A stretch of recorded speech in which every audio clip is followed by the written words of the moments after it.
Hello friends, welcome to our channel. ఈరోజు మనం చిన్ని సీరియల్ గురించి చెప్పుదామండి. ఈరోజు ఎపిసోడ్ చాలా బాగుందండి. సో వీడియో మొత్తం స్కిప్ చేయకుండా చూడండి. వీడియోలోకి అయితే వెళ్ళిపోతాం. ఏసీపీ విజయ్ గౌతమ్ని పిలిపించి, నువ్వు ఒక కేసు మీద అర్జెంటుగా డెహ్రాడూన్ వెళ్ళాలి. కావేరి అనే ఖైదీ ఉషాగా పేరు మార్చుకొని మన డిపార్ట్మెంట్ని మోసం చేస్తుందని నాకు అనుమానంగా ఉంది. తను పుట్టింది పెరిగింది అంతా కూడా డెహ్రాడూన్లోనే అని అందరినీ కూడా నమ్మిస్తుంది. కావేరి అలియాస్ ఉషా డీటెయిల్స్ అన్నీ కూడా నువ్వు తెలుసుకోవాలి. తన సర్టిఫికెట్స్ ఒరిజినలా లేక ఫేకా అనేది నువ్వు తెలుసుకోవాలి అని గౌతమ్కి అయితే చెప్తాడు. ఇక గౌతమ్ అయితే వెళ్ళిపోతాడు. గౌతమ్ వెళ్ళిన తర్వాత చిన్నికి ఇచ్చిన మాట కోసం ఏసీపీ విజయ్ చిన్ని వాళ్ళ ఇంటికి అయితే వస్తాడు. ఇక చిన్ని వాళ్ళ ఇంటి దగ్గర రాజు హోలీకి అన్ని ఏర్పాట్లు చేస్తూ ఉంటే అప్పుడు చందు, మామయ్య నువ్వింత మంచివాడివి కదా, మా కోసం నువ్వింత కష్టపడి ఇన్ని ఏర్పాట్లు చేస్తూ ఉన్నావు, అయినా కూడా మా నాన్నకి నీ మీద ఎందుకంత కోపం, వాళ్ళు నిన్ను ఎందుకు అర్థం చేసుకోవడం లేదు అంటాడు. ఇక రాజు అంతా కూడా నా తలరాత అంటాడు. ఇక చందు, అందరికీ నీ మీద కోపం పోయి అందరం కలిసి హోలీ జరుపుకుంటే ఎంత బాగుంటుందో కదా మామయ్య, వాళ్ళు నీతో హోలీ ఆడకపోయినా నేను నీతో హోలీ ఆడతాను మామయ్య అంటాడు. ఇక సత్యం వచ్చి, రై వాడితో నీకేం పని అంటూ కోపం చేస్తాడు. ఇక చందు, ఎంతైనా నాకు మామయ్య కదా అంటాడు.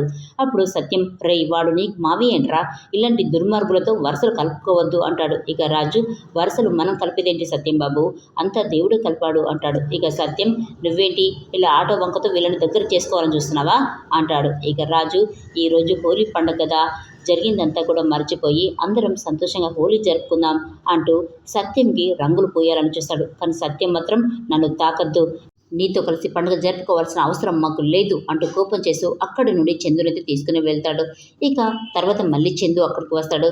మా నాన్న అంతలా నిన్ను తిడుతూ ఉంటే నీ కోపం రాలేదా మావయ్య అంటాడు. ఇక రాజు, లేదురా, మీ నాన్న నన్ను తిడుతూ ఉంటే నాకు మా అమ్మ నాన్నలు తిడుతున్నట్టుగా అనిపించింది. నేను చేసిన తప్పుకి ఎవరైనా అలాగే అంటారు, మీ మావయ్య కాబట్టి ఊరుకున్నాడు, ఎంతైనా మా సత్యం బాబా బంగారం రా అంటాడు. ఇక అప్పుడే ఆఫ్టికల్ వచ్చి, నేను లేకుండానే అన్ని ఏర్పాట్లు చేశారన్నయ్య, ఇంతకీ చిన్ని వాళ్ళు ఎక్కడా అంటాడు. ఇక వాళ్ళు రంగులు కొనడానికి వెళ్ళారని చందు అయితే చెప్తాడు. ఇక కావేరి, చిన్ని మిగతా పిల్లలందరూ కలిసి వాళ్ళకి నచ్చిన రంగులు కొనుక్కుంటారు. ఇక కొన్ని స్నాక్స్ కొనుక్కొని తింటూ ఉంటారు. వాళ్ళు హోలీ ఆడుతూ ఎంజాయ్ చేస్తూ ఉంటే ఇదంతా కూడా నాగవల్లి చేస్తుంది. ఇక కావేరిపై చాలా పగతో ఉంటుంది. ఇక వెంటనే తన రౌడీలకి ఫోన్ చేసి కావేరిని చంపమని సుపారైతే ఇస్తుంది.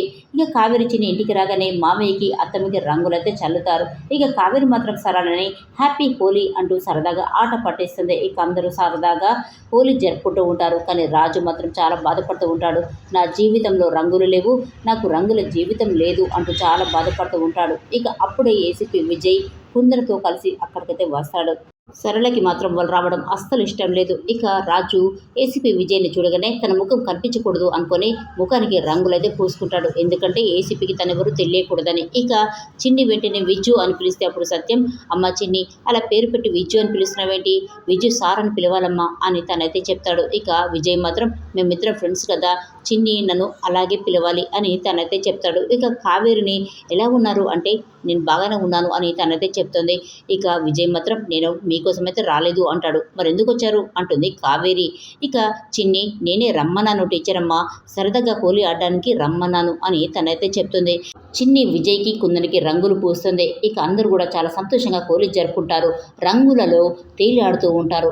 ఇక అప్పుడే విజ్జు కంట్లో కొంచెం నలుసు అయితే పడుతుంది. అప్పుడు చిన్ని విజ్జు కంట్లో ఉన్న నలుసుని కొంచెం నీళ్లు పెట్టి ఆ నలుసునైతే తీసేస్తుంది.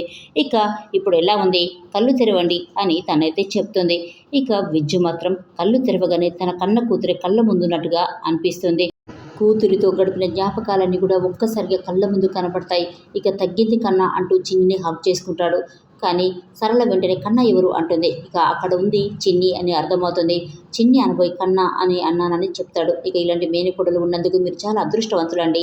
పొద్దున గుడి దగ్గర చూశాను, బెగ్గర్స్కి బన్స్ పంచుతూ కనిపించిందండి. దీన్ని బట్టి అర్థమవుతుంది మీరు మీ మేనకోడల్ని ఎంత పద్ధతిగా పెంచుతున్నారో అంటాడు. ఇక సత్యం మాత్రం, ఆ పద్ధతి నా పెంపకం వల్ల వచ్చింది కాదండి, అది తన రక్తంలోనే ఉంది అంటాడు. వాళ్ళైతే చాలా సంతోషంగా హోలీ సంబరాలు అంబరాలు అంటే ఇలా జరుపుకుంటారు. ఇక అప్పుడే ఎంట్రీ ఇస్తుంది నాగవల్లి. మరి రేపటి వీడియోలో కావేరిని ఏసీపీ విజయ్ రాజు ఎలా కాపాడుతారో చూద్దామండి. మరి ఈ వీడియో మీకు నచ్చినట్లయితే ప్లీజ్ సబ్స్క్రైబ్ చేసుకోవడం మర్చిపోకూడదు.